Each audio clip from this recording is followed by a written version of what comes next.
Welcome to another edition of Lead Through Sport, the podcast, aka Spotlight Thursdays. I am your host, Taj Scott, and today I have a special guest from the Peninsula District, one of the all-time greats, top 3 to 5. We'll talk about that later. Top 1, 2, 3, 4, 5, however you want to put it. But today I have Adrienne Motley. How you doing today? I'm good, man. Appreciate you having me. Absolutely. So for those who don't know, Lead Through Sport is a platform that spotlights former and current athletes, entrepreneurs, and creatives on their journey to success, providing people with knowledge nuggets for life. And, you embody all of those things. And, let's go ahead and get started so we can get the people what they want. So start us off. Give us your age, college background, and a fun fact. All right. Adrienne Motley. Everybody calls me Mott, or if you know me from the crib, Boo Boo. That's way back. I'm 26. Went to University of Miami. And a fun fact is I was born in the Netherlands in Amsterdam. My parents are military, so that's my fun fact. When did you move? Now these dates, I know my mom's gonna watch this, but I think I moved when I was like 1 or 2 to New Jersey first, and then to the 757. But I don't remember anything, like some stuff in New Jersey, but I was basically raised in 757 Newport News. Or that's what's up. Salute to 757. Y'all know how we get down. So yes. You're a professional basketball player. We all know. Tell us where you play in the name of your team. So I'm in Slovakia. My 5th season. I'm with MBK Ruzomberok. Yeah. So. And I want to get straight to this part because a lot of people want to know. And this is good for the younger generation who wants to play professionally. What's the hardest part about playing overseas? Because you've been doing it for a good little minute, half a decade. Yeah. Oh man, where's the hardest? Yeah. Where do I start? I guess in college, like I wasn't in Virginia at all. I was obviously a flight away, but my people could come still see me in the ACC, which was like another decision, like another reason, like why I made the decision to go to Miami. So like they could see me at North Carolina, Duke, all those. So I still kind of saw my family. And like, I can go to Target, I can go to Walmart, I can, go to a grocery store somewhere and know what I need to pick up. Like now I'm in the grocery store, I have Google Translator. I'm like looking to see like just to pick up some chicken. You know what I'm saying? So I think just the culture, it's just like a different culture out here. Just being, a Black person out here is different. You walk around and people stare at you as if they've never seen a Black person. I kid you not. Like it's a thing out here. And it's like, I keep saying like, every time I get stared at, I'm like, what? But like, it's happened for 5 years and I'm still not used to it. Like we can walk down the street at home and people, around our own people and not think of it. But out here, man, I get stared at. So like that part of it, obviously being away from home and the time difference. I know we even had to like kind of figure things out trying to get this, what is being 9 o'clock here and my day's pretty much over. And you guys on that side are, kind of just in the middle of your day. So it's finding time to kind of, do normal things. Like sometimes I have to stay up and like watch games, so I hardly ever watch NBA. They come on way too late here, but on Sundays I'll watch some college games. So stuff like that. But I think the biggest difference is just like culture wise, man. Like it's like, we can, like I said earlier, we go to Target and we're in and out. A grocery store here, like a new grocery store I've never been to, man, I'm in there like an hour trying to figure stuff out. Like what, like I'm literally taking my phone and like taking stuff and like translating it like that. Yeah, so that's tough. It's tough. But like once you get used to it, I mean, like I said, I've been doing this for 5 years. So like I'm kind of, used to it now. Once you get used to it, it's cool. But it's still sometimes I'm like, man, like, we talked about before, like this is a bid without a bid, but facts. It works out. It works out. I got you. So we're gonna come back to the teams that you played for before now, but I want to take it back to college because I want to talk about the grind, what it took to get here. So the University of Miami, you did 4 years there. You had a pretty good career. What was your experience like first off the court at the U? Because I know it's Miami. So, you know what I'm saying? You got to tell me how Miami was down there, and then talk about the basketball, the program, and all that kind of stuff.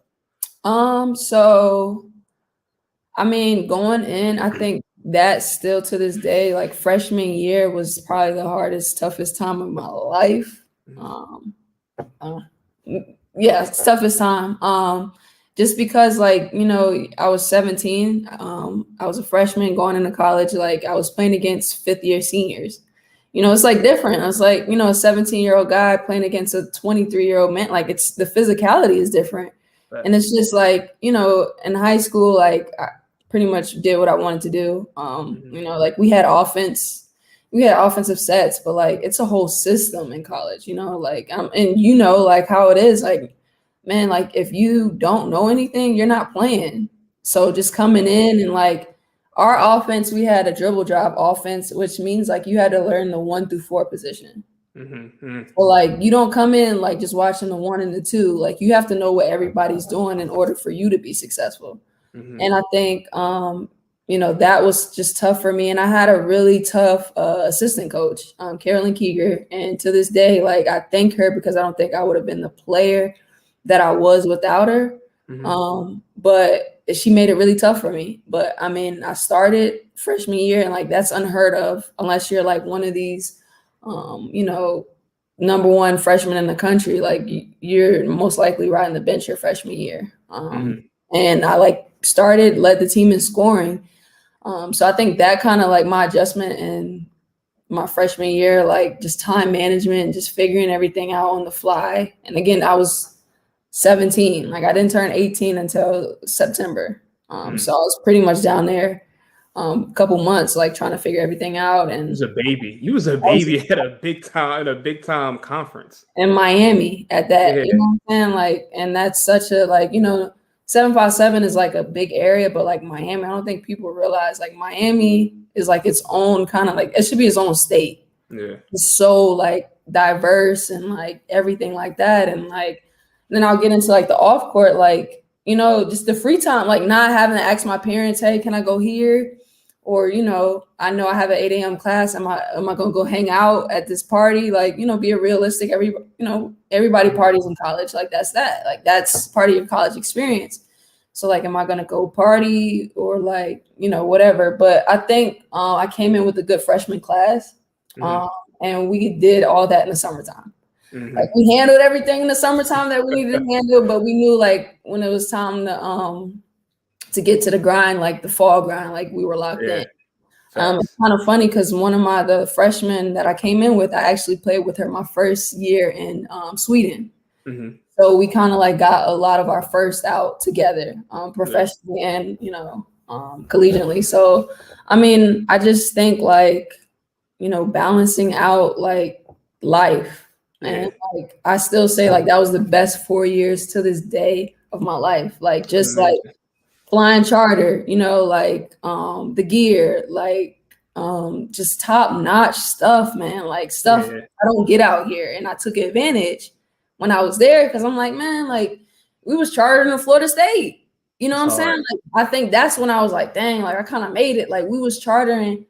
These teams are traveling but on buses hours, and we're chartering to Florida State, which is like a 2, 3, 4 hour drive. And it was a 30-minute flight. Like, you know what I'm saying? Like that was kind of wild for me. So, and that speaks to the level that you have to be at to get at a school like that. Jesus Christ. Yeah, man. Like I tell people that and they're like, what? Like even some D1 people, like you be D1, but like it'd be D1. You know what I'm saying? Like it's D1. Facts. And I be telling them, they're like, what? Like, man, like it was different. And that's like crazy. I said, like, but it just speaks to the grind. Like everybody can't get there. Everybody can't be ACC, SEC, like, you know, top schools like that. So like, I mean, I was just God-given talent. Like, absolutely. You know? And was it during the season? Was it hard to fight that temptation? Or were you just too locked in? Like going out and stuff? Yeah, going out, just enjoying Miami overall. I mean, like I said, it definitely died down. Come senior year, I don't think I was really out. But like freshman year, like, I don't know, like during the season, I honestly, like, and I'll tell you, like, obviously I can't get in trouble for it now. I honestly can't remember. I do remember I got my own. This is funny because like I said, my mom's gonna watch this, but I got my own like bank because I was still with my parents, and I think I had went out one night and like went crazy in the club, and they were like, "Yo, like, what are you doing at this so and so?" So at that, like, I got my own car, like bank, like y'all not finna be watching me, like, but yeah, I mean, obviously, like I was blessed, like nothing happened, like I was never suspended, you know, stuff like that. So I enjoyed my time to an extent. But like looking back, like I don't think I would have changed anything. That's what's up. That's good. That's good. So moving on from Miami, you get drafted in the 3rd round to the Fever. Yeah. How was that? I mean, you're a big time player, so maybe you probably expected to go top 10, top 15. What was that moment like for you? So like I had a great sophomore year, had a great junior year. My senior year was not my best season. Even like my junior year, I had like the Sparks coach was at practice, the Lynx coach was at practice. Like I had no idea like what was really happening, and I was like top. I was supposed to go 1st round easily. But then like my senior year came and I didn't have like the season I wanted. My grandfather passed in January of that season, so like that was tough mentally. And just knowing like I wasn't having the great season I wanted. Like my senior year wasn't where it was supposed to be. I don't think I was shooting the ball the way I was supposed to. It's like little stuff like that mentally. I think that kind of like weighed down on me that season. And also just like not knowing I was a senior, like post grad, like what, you know what I'm saying? Like, and I know you like deal with a lot of young athletes and like nobody knows what they want to do after college, you know? Like I didn't know anything about really playing overseas. Like I didn't know like, so like when I got drafted, I mean, it was a blessing because like at the end of the day, nobody can take that from me. Nobody can say like they were drafted, like that's me. Like I will always be in their books of like being drafted that number. So it's always a blessing. But then I got there and I realized it wasn't what I want, like what I expected it to be. It's like as a kid, like you want to play in the league, you want to like that's like what I wanted to do. But like when I got there, I was like, this ain't what I want to do. And like to this day, I feel like that. Like this, it's not, you know, what people think it might be. But like I said, it was a blessing. I'm blessed that I was able to get drafted. But I mean, at the end of the day, everything happens for a reason. Absolutely. So I wasn't tripping about it, but I was happy to see me get the opportunity. Yeah, that's real. That's real. So at this point, do you see yourself trying to work to get back, or you like where you're at? You like your situation overseas? Man, yeah, nah. I always tell people this and they're shocked, but like, man, you play in the WNBA and then you play overseas. You don't get any time off. Like they play in the summertime, and then they come right back and play overseas for 8 months, and then you go back and play. It's like a never ending. I like my summers. I like getting away from basketball. I like you know, getting out of shape. I like, you know what I'm saying? I like chilling and going out, taking trips, you know, like I like being normal. Ain't nothing wrong with that. Yeah, like your body starts getting worn down after a while. And it's just so political now. It's only 12 teams, 12-man roster, man. And that's including like the Dianas, the Britneys, the Breonna Stewart, like it's including those people. So each year is, you know, it starts your opportunities like dwindling, like nah, like I always say, like I don't think I would want to. That's not my dream anymore. Some people it is. I know some people that like they have to make it to the league to feel accomplished, but I don't think that's me anymore. I'm like I said, I'm happy to have my summers off. I always will go to games. Like I know a lot of people in the league played against a lot of people. You know what I'm saying? And it's just like I said, it's so political. Like once you're in there, like you kind of like don't leave. You know what I'm saying? Like a couple years in the league, you really don't leave. So I'm good where I'm at, man. I'm not gonna lie. I respect it. I respect that. So you move on after that time. You move on to you got to pronounce some of these teams. All of them. I don't know how to pronounce none of them. So 2017-18 season, you go to Sweden. Yeah. What's the name of that team? Luleå Basket. Luleå Basket. Okay. So what was that experience like for you? Because I've seen you played in like basically like in every single year you played somewhere different. Yeah. So talk to me about the Sweden experience. So Sweden. Oh, so like I said, I played with one of the young ladies that I started college with, Jessica Thomas. We were both rookies. That's our rookie season. We both went there together. And I think I speak for myself, but like if I kind of didn't have her there, I think it would have been like a lot rougher than it would have been. Excuse me, just because like, man, Sweden is like the North Pole. Like it's up there, man. It's like really up there. And so like coming from Miami, 70 degrees, 12 months out of the year, like beautiful. You know what I'm saying? Beautiful. And then I go to Sweden, it's like -15 every day. And it's like the sun sets at 12. The snow is like to my knees. 12 what? 12 inches of snow. I'm sorry. No, I'm saying you said the sun set. Oh, the sunset at like 12 p.m. I'm sorry. 12 p.m. every day. Like it was so dark. It was dark. Once I got out of morning practice, it was like the sun was about to like set. So I was like, just mentally coming from Miami to like this place, and it's just like I saw no sun at all, like ever. It was just like, sometimes you like need to see things like that. You need to feel like the sun on you, and it's just like it was just dark, man. It was like a really dark place, and I loved the place. Like it was great. I would go back, given the opportunity. Like I love the place, but that weather and just like mentally, like not being away from my family that long, and just not like I wasn't acclimated at all. You know what I'm saying? Like I had to like, we in the States, we like wash our clothes and just hang them in the dryer, right? We just throw them in the dryer. We have to hang your stuff up here. Like there's no dryers. You hang your stuff up, just like stuff like that, man. It's like I had to cook every day because restaurants, it's not a lot of restaurants. So it's just like stuff like that, man. It was rough. But like I had her to kind of like confide in. Like we were like, all right, like how are we gonna figure it out? So it worked out. And we actually won a championship that year.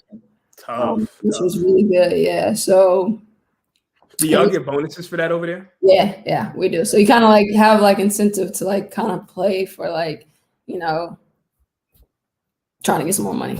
Yeah, that's what's up. Yeah. So then you move on the next season. You play at Real Club. Is it Celta Zorca? Celta, yep. You got it. Okay. Look at me. So yeah, that's in Spain. So you have an opportunity to go to Spain. What was that like on and off the court? Honestly, it's crazy because I actually just doubled back and went to the same team part of last year, but we'll get to that. But Spain I was in a beautiful city. I actually got hurt. I was having a really good season. I got hurt towards the end of the season. And like just really, like I said, we don't have it's not the same doctors, like the same medical staff there. So I actually left toward like maybe April because I just wasn't getting what I needed there. But I think Spain is one of those countries, and I think you'll talk to anybody like women's basketball. It's not like they're kind of like mean out there, like, and it's like it's different, like because like basketball, your teammates, you're supposed to kind of like that's supposed to be your like common ground, like basketball, and it was just like not that like that for me. Like I wasn't really fitting in anywhere. It was kind of tough. Like just trying to like adapt. Like I just wasn't really happy there. But like I said, basketball, I was having, the time of my life. Like I was loving playing and like, having a great season, but then I got hurt, and then like you don't have basketball and you're not happy. So it kind of like that was like mentally draining. And I had like got a new agent. And I feel like he wasn't really like doing anything for me, like helping me at all. So just like a lot going on. But like I said, it was a beautiful city. It's like some place you go, like it goes like up and down. Like you have great staff, but the city sucks, or the city's great and the staff is poor. Like it's like that. So I was grateful, like, to be in Spain and to be in that environment. But it wasn't what I needed it to be. I feel that. And you said on the court, how was that? It was on the court. I was having a pretty decent season, a pretty good season. Like I was doing what I needed to do on the court, but like off the court, it was just like really rough. Are all of these teams that you play for, are they letting you be Adrienne Motley or? Nah. We gonna talk about this season? We gonna get to all of that. We're gonna get to that. So next. Okay, so the 2019-2020 season, you go to Portugal. And what is that? Is that Cab Madeira? Cap Madeira. Like I said, I don't even know some of these teams. Like, so like, yeah, Cap. Yeah. So go ahead and speak on that season. What was that like for you? So that was short lived. So I told you, like, all right, agents are really big. They kind of make you or break you. To be honest. Before you continue, and this was the first part of that, you averaged 22-7 through like 5 games. Yeah. So you was hot. You went hot. They was letting me go. Yeah. They was letting me go, and then COVID hit. So that kind of like out, and that, again, like just how the ball, like you just like what, like at first I'm like, oh, like COVID, and then they're like, nah, like y'all got to get up out of here, like it's about to get real. And I was just like, yo, I'm having this crazy season, like I'm like, you know, catching on, like having like they let me have the ball and just go, man. And like, to this day, like that was the most fun I've ever had, and I was in a beautiful city. Yeah. So like I can imagine without COVID, like what I would have looked, but like, man, they was just they let me roll. So I really like them, but COVID. And then the next season, did you change teams again that year, or that was it? Of course that was it. That was COVID. Yeah. So COVID. Yeah. So the next season you go to Greece. Greece. So yeah, fill me in. So Greece. That still was kind of COVID time. Greece is a beautiful city, man. I was in Athens. Beautiful. Like if you like. I will go to visit Athens, like Greece. Like it was beautiful, man. Like I had like really good, like weather was nice, like have everything out there. Like it's nice in Greece, but like, man, the situation was like not good. Like, and I had, like I had to get another agent. So I got a new agent. He was Greek, man. Nah, it wasn't it. Like my problem was like, I'm not this like, you know, like I need this, but he was doing nothing for me, like just nothing. Like it was to the point, man, they were like trying, like we lost a couple games and they weren't trying to pay me. I'm like, yo, what? Like I'm out here doing what I need to do. Like, and it was like a blessing in disguise that the league kind of stopped because of COVID. And I just I was just like, man, this is perfect. And that's when I went back to Spain. So that was short lived. I was only in Greece like September, October, November, like 3 months. And like I don't think I could have lasted the whole season there. So yeah, I'm glad. That's tough. Yeah. Why Cat's not trying to pay? I don't get that. Why Cat's not trying to pay their players? I just I know somebody who went through that same situation. That's trash. It's like what? Like it's like in a normal job, do they just not pay somebody? Like I'm here every day, like, and you're not gonna pay me because we're not. I don't care. I got bills. I gotta eat. Like. It's like that. It's like that. So now we come here to this season in Slovakia, and you know, obviously you doing pretty good for yourself out there. So what's going on now? So it's like nothing's ever easy at this point. Like, you know, it's just the daily grind.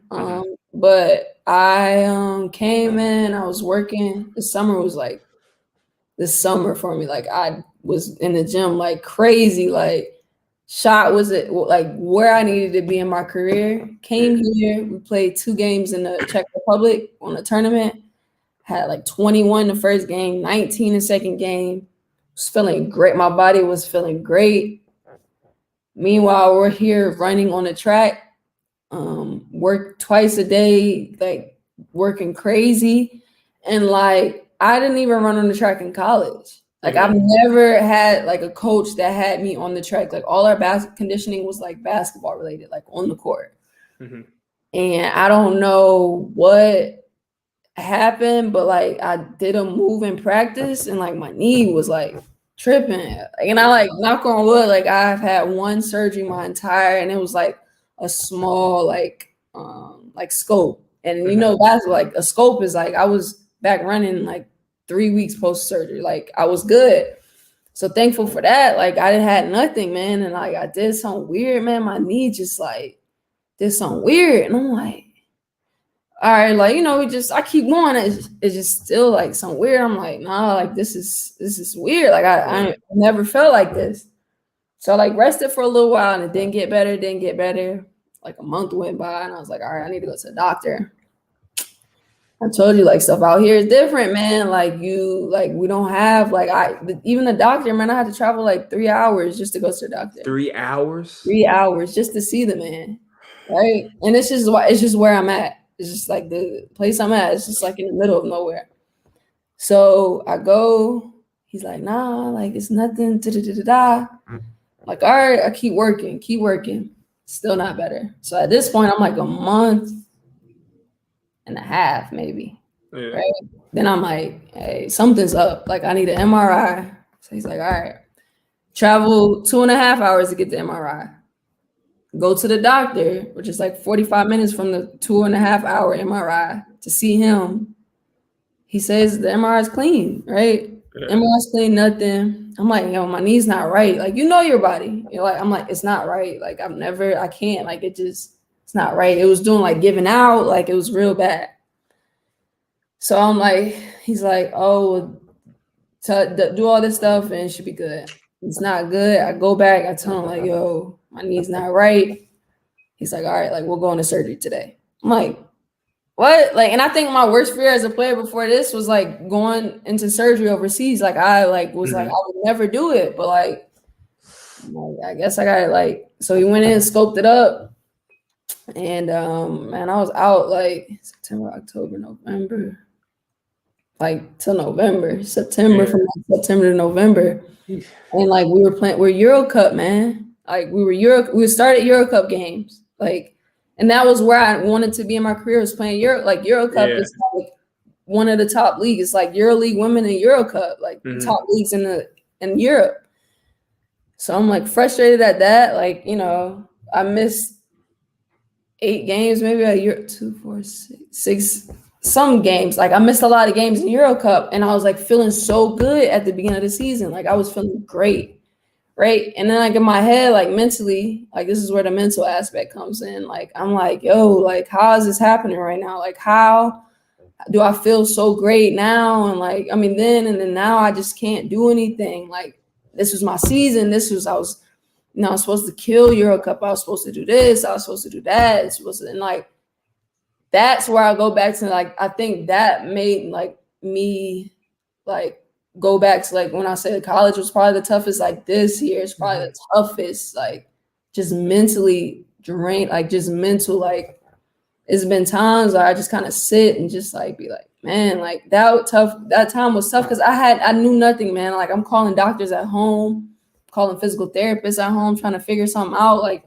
I had nothing, and just like trying to like bounce back from like they don't have anything. Like they don't have anything there. You know what I'm saying? Like and just doing it on my own is just like frustrating. And then I missed like the regular season of I think I got 2 regular season EuroCup games in, but like, you know, you travel with EuroCup, man. My team went to France. We went to Spain. We went to Madrid. Like I've been to Spain, but like to Sport Madrid, they went to Belgium, you know, and I'm at the crib chilling, watching TV, you know what I'm saying? Like, I was like really like upset. Like again, it goes back to traveling for free, but I couldn't even do that. You know what I'm saying? I couldn't even like, I was sick, you know, like they're playing in the atmosphere. My teammates coming back, man, like that France was crazy. Like the teams, like the atmosphere, and I'm just like, yeah, like, but then it goes like everything happens for a reason. You know, like I got 4 EuroCup games in. I went crazy one game,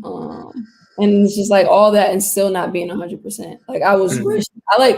I still think like I rushed back. But like it's so much in this like industry. Like if I hadn't played EuroCup, I probably wouldn't have got a decent job next season. You know what I'm saying? So it like goes with that, and just like being an American, like you have to produce. You know what I'm saying? And just like not being able to produce and at the highest level. And then like even now, not playing, like I'm a shooter. I'm gonna shoot the ball. You know what I'm saying? And like having the coach kind of like not let me go. You know what I'm saying? It's just like it's like that, you know, and it's like teams are like that in Europe. They'll play 23 minutes a game and expect you to pass or, you know, do stuff for the team, but that ain't me. You know what I'm saying? I'm a shooter. If I was a point guard, that'd be different. I'm a shooting guard. You know what I'm saying? Yeah. I'm supposed we to. we gotta find you somebody that's gonna let you, you know what I'm saying, get up shots. Cause this ain't sitting right. You know what I'm saying? I mean, but like the more I like deeper in my career, like now I'm starting to get into like 6 years, stuff like that. Like it's like, what's up with these coaches? Like you just never know.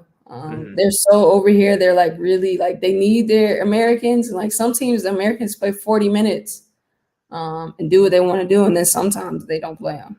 So it's just like, you just never know. Yeah, that's crazy. Well, I hope you get that opportunity to play in that EuroCup league again because EuroLeague too, man. EuroLeague is like that's like the top of the top. But like EuroCup was cool, but EuroLeague is like I'll feel accomplished. Facts. All right, so we're gonna move into the salute session. And this is a session where I'm gonna run off your accolades. Oh my god. I'm gonna run off your accolades. It's funny because when I was researching it, like I almost couldn't put everything up here. I didn't actually because it's too much. And that's to let you know how good she was in the district. And we're gonna get to that talk too. So starting at Miami, you were a 2014 first team all rookie ACC. You were 2015-16 you was first team all ACC, and then 2017 you were second team all ACC. Yeah. And then when we get to high school, this is the longest list I've ever seen in my life.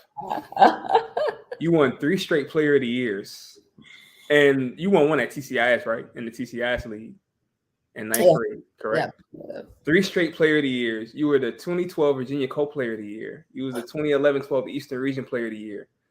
The 2012-13, you were 2012 and 2013 first team All-State. 2012-13 Gatorade Player of the Year finalist. 2013 McDonald's All-American nominee. 2013 Peninsula Sports Club Outstanding High School Female Athlete of the Year. And you were ranked number 27 in your class, 7 at your position according to ESPN. That's wild, Adrienne. That's wild. I mean, and I was having a time of life, man. Yeah. And I left out, you were on in college, you were on multiple watch lists, like like the player of the year, all that kind of stuff, multiple tournament game MVPs, all that kind of stuff. Where do you attribute that to? Man, I just like the 757. I feel like I just had a really good support staff. Like obviously like my parents, I was lucky enough to blessed enough to have supportive parents that just whatever I needed, they they handled it for me. My mom, I need these shoes. You know what I'm saying? I need these for. There you go. I was just blessed enough to have that. Or my dad, he made sure I had the best of the best, trainers. And I always say, Coach Lamont Struthers was my first coach. And I remember getting up and working out. I hated it. I absolutely hated it. But it made me who I am today. And I always I still trying to get in with him, but he's so busy. This man, there's 50 million different things, but that is the man I have to attribute to he got me where I needed to be. Coach Struthers, man. Yeah, Coach Struthers, and he's so busy now. You just be do you train still? I'm trying to, but he really helped me. And just all my coaches, all my teammates, the haters, you know what I'm saying? It's funny, people now swipe up on my stuff, and I'm man, or try to be friends now, or say stuff now, and I just be I remember when you was hating, I would hear it, you know what I'm saying? Yeah. But I mean, at the end of the day, man, I was just, as a kid, I was just still humble, and I was nobody can say I was just cocky, player or person. I was still goofy, person that I am now, but with all those accolades, I feel the kids now are so social media, crazy. I feel that was tell you every single thing once it happens, and it's not. Let's just let it happen. Exactly. I'm so grateful I wasn't in that little era, because we got offers and nobody knew. You know what I'm saying? I committed, and it was I think I made a post on a notes, something weird, you know what I'm saying? Nobody knew I'm blessed to receive the offer, and it's just that. I feel that kind of humbles kids. You don't have to do all that. Just put your head down and work. And I think I had a great support system, just with the area, and I still do. Even being 1,000 miles away. Like even, you know, you having me up here is just, I'm just blessed to be able to be up here and share my experience. Like, you know, stuff like that. Like I still get love, which keeps me going. That's real. Well, one of my one thing that I try to do is bring people like you and others that played around here to show the younger generation that it is possible to go pro. It's possible to play at a high level, and you can literally do anything you want. Just, you know, watch people like you. And I think that's a special thing. I appreciate you coming on and everything, though. So let's keep giving back to the community. But we got to go here, though, because I didn't mean, there was no I wasn't trying to be disrespectful or anything. I don't know everybody that played before you. So you tell me, are you 1, 2, 3? I think, man, I was, you know, and I know it wasn't disrespectful at all. I was, you know, playing, like, it's nothing I could do about it now at this point. But I think, like I said, I'm not a cocky person, but I think I'm in the PD. If we're not going back to like 90s, if we're doing like our generation, I think I'm number one. Now, Eastern region, like across the water, I'm top. I say top 3. But I gotta give like Sugar Rogers from Kings Fort, and I gotta give Liz Williams from PA. Liz is still in the league. Liz is in Turkey making great money right now. So like, you know, I have to like, but I think PD, like I'll fight this one. I feel that. So the only person I can think of, and I didn't watch her play in 9th, 10th, 11th. I only watched her play in 12th grade because I went there and seen her Tiff, Hampton High. I don't know her track record though. So she was nice though. That's all I remember being mad nice. Tiff was nice, but you didn't play against her, did you? No, she was a lot older. But I have to give like the all around, like if Tiff was still hooping now, I might have like something, or if Tiff did, like I don't even know where Tiff went to. I think she was at like Prentice. So I don't even know where she went after Hampton High. But I mean, Tiff was cold. And I used to go to Tiff game, like their games, and like this was when Coach Six, I think, was still coaching. And I used to be like, yo, she is nice. Like Tiff was nice, but I think I'm still nice. And I like, hey, that's what I like.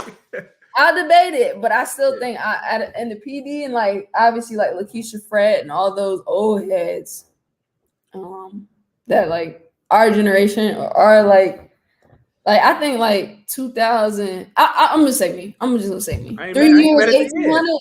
3 years and 18. Imagine 4. That's wild. I ain't mad at that. That's what's up. That's good. That's good. So, let's talk about life after basketball. And we kind of already talked about that. You want to coach? Yeah. Like, do you ever see yourself stepping outside of the game at all, or are you gonna die? You gonna live by the ball, die by the ball? No, sir. And I like I said earlier, I know people that like are gonna play till they're like till they can't. But like I say 30, man. If I'm blessed enough to make it to 30 and still like put, so it's like I got 5 more years. 4 more years. 5 more basketball years, 4 more like 30 years. I think 30 is like my cutoff for real. Like I've done what I needed to do at this point. Like 30, like after like maybe next year I start like going like trying to pick places that are like, you know, nice and like it's like I had to grind. You have to grind those first couple years, then you start like getting places that you kind of like want to go over here.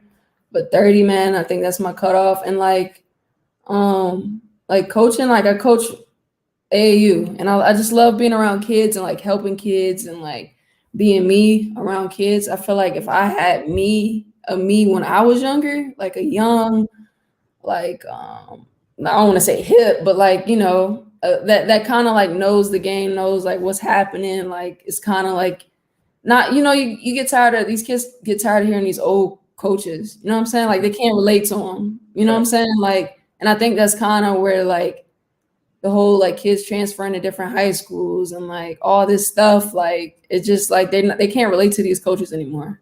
And I think it's coming in and like what I've done and what I've, you know, accomplished, that they kind of like really see me as like a role model. And that's why I do it. You know, you don't get paid for AAU. you know, I just like being in these kids' lives and like actually helping myself out for, you know, when I coach college. And if I don't get the opportunity to coach college, which I do, I like, you know, I'll come home and I'll be in the high schools. Like I want to help kids, and I don't see myself doing that any place else but like basketball or like, you know, within schools. But I just like want to help the younger generation and like change the narrative that, you know, these kids, like they're good kids.